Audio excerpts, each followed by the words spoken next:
সবকিছু ছেড়ে আমাকে চলে যেতে হবে। আজকের পর থেকে আর এই বাড়িটা আমার বাড়ি থাকবে না, বাবার বাড়ি হয়ে যাবে। আমাকে এই বাড়ি আসতে হলে অতিথির মতন আসতে হবে। আজকের পর থেকে এই ঘরটা আমার ঘর থাকবে না।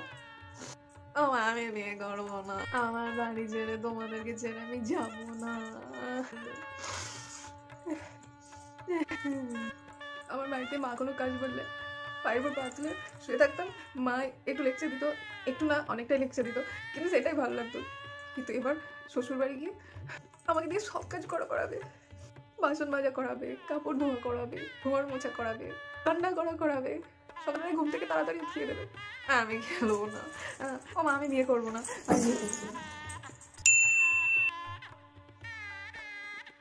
আমি এখান থেকে পালাবো।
লেসের লাগিয়ে না আমার মুখটা জ্বালা করছে। হ্যাঁ, আমার একটা চুলেও না খুব টান পড়ছে, তুমি কি আরেকবার খুলে বেঁধে দেবে? এক্সট্রা চার্জ লাগবে? তাহলে থাক। আমার বিয়ে কখন হবে? বসে থাকতে পারছি না তো, খিদে পেয়েছে, সবাই খাচ্ছে, শুধু আমি বাদে।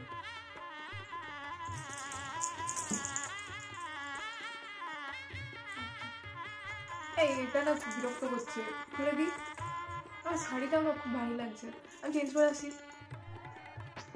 হ্যাঁ হ্যাঁ, এই এই তো ঠিক আছে। মুখটা একটু আরেকটা দিকে করুন, একটু নিচু করুন। হ্যাঁ হ্যাঁ, একদম একদম ঠিক আছে। আর অন্য কোনো পোজ দিন। আমি আর কোনো পোজ জানি না। ধর, আমি চললাম। এখানে বসে বসে বোর হতে আমার আর ভালো লাগছে। আমি চললাম সিনচান দেখতে, লগ্ন হলে আমাকে ডেকে নিও। মেয়েটা মুখটা অমন করে বসে আছে কেন? দেখি মনে হয় যেমন রেখে আছে। কেকটা দেবো না?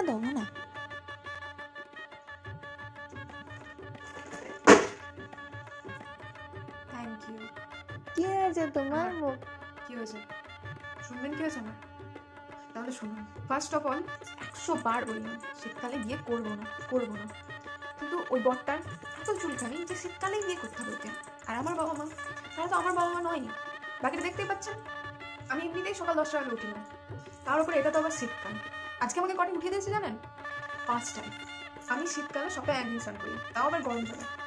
আজকে আমাকে 2বার স্নান করা করিয়েছে, 2বার। গায়ে হলুদে মেকআপ করতে একজন এলো, 1 ঘন্টা ধরে আমার মুখে মেকআপ লাগলো। তার কিছুক্ষণ পরে এত করে গোবরের মতো আমার মুখে হলুদ মেখে দিল। শুধু মুখে না, ওটা গায়ে। তারপর ঠান্ডা কনকনে পুকুরের জল আমার মাথায় ঢেলে দিল। এবার বলুন, এত কিছু যদি করার ছিল তাহলে অত টাকা দিয়ে 1 ঘন্টা ধরে বসে আমি মেকআপটা কেন করলাম? কোনো দরকার ছিল সেটা করার? সারাদিন আমার মুখ কোনো সময় কামাই যায় না। আর আজকে কটা বাজছে এখন? 9টা। সেই সকাল 5টা থেকে রাত 9টা বাজছে, এখন অবধি আমাকে কিচ্ছু খেতে দেয়নি। আর ওদিকে বরটা বিরিয়ানি দিয়েছে, তার উপরে আমাকে হোয়াটসঅ্যাপে ফটো পাঠাচ্ছে, দেখো আমার বন্ধুরা এনেছে। এদিকে আমার বন্ধুরা নিজেরাই খেতে পায় না। একটু আগে দেখছিলাম টিফিন নিয়ে কাড়াকাড়ি করছিলাম। আমার কপালটাই খারাপ, শালা বিয়েই করবো না। ও ফটোগ্রাফার দাদা, এদিকে শুনুন। আপনি দীপিকা, ক্যাটরিনা, তারপর অনুষ্কা, ওদের বিয়ের ছবিগুলো দেখেছেন তো? হ্যাঁ, আমার একদম ওরকম ছবি তুলবেন, একদম ন্যাচারাল লাগা চাই। একদম ক্যান্ডিড। ওই যে যখন খই নিয়ে দাঁড়িয়ে এরকমভাবে কিছু একটা করে, তখন যেরকম রাজ চক্রবর্তী আর শুভশ্রী দিয়ে একটা ছবি আছে, ঠিক সেরকম একদম এরকম ছবি তুলবেন।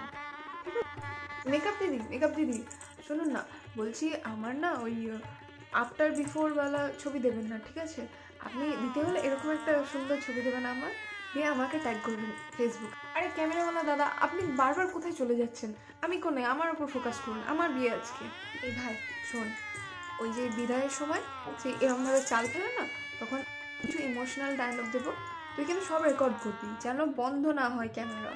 রেকর্ড করবি সব, ইমোশনাল বা স্যাড কিছু একটা ব্যাকগ্রাউন্ড মিউজিক লাগিয়ে দিবি, দিয়ে সেটা ফেসবুকে পোস্ট করে দিবি, সব বন্ধুদেরকে বলবি যেন এটা শেয়ার করতে চায়। আর যখন এন্ট্রি হবে তখন আমি এরকমভাবে সানগ্লাস পরে সাইয়া সুপারস্টার গানা নাচতে নাচতে আসবো, সেটা তুই যেন লাইভ করবি।